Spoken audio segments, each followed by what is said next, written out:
Now, at Sunday's press briefing, President Moon explained what the two Koreas will be doing now that their leaders have met for a second time. There's a renewed focus on fulfilling the commitments made in the Panmunjom Declaration, which called for, among other things, lowering tensions and bringing together families separated by the Korean War.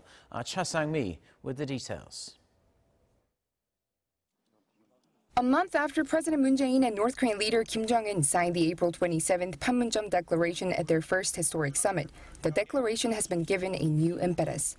At their surprise summit Saturday at the Demilitarized Zone, the leaders of the two Koreas discussed joint follow-up efforts to come.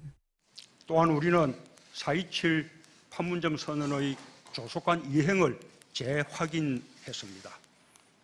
이를 위해 남북 고위급 회담을 오는 6월 1일 개최하고 군사적 긴장 완화를 위한 군사 당국자 회담과 이산가족 상봉을 위한 적십자회담을 연이어 갖기로 합의하였습니다.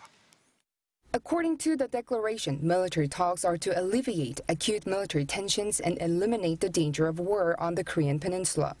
The Inter-Korean Red Cross meeting is to ensure that reunions for separated families are scheduled for National Liberation Day on August 15th this year. Stressing on the significance of the promptness and informality of the latest meeting, President Moon said both sides were ready to talk on the phone or meet anytime they need to. President Moon added that he had for a long time pushed for regular meetings between the leadership of the two sides to resolve conflict and tensions, and that his desire to do so is reflected in the Panmunjom Declaration. Looking back on some important progress made already, he said the Winter Olympics held this year in Pyeongchang became a Peace Olympics, and that a new path to peace and prosperity was created at the summit in Panmunjom, a site that had been a symbol of tension and confrontation.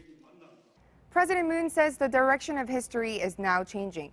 If the declaration of April 27th is fulfilled, then ordinary Koreans might no longer have to live with a deeply rooted, constant fear of conflict. Cha Sang-mi, Arirang News.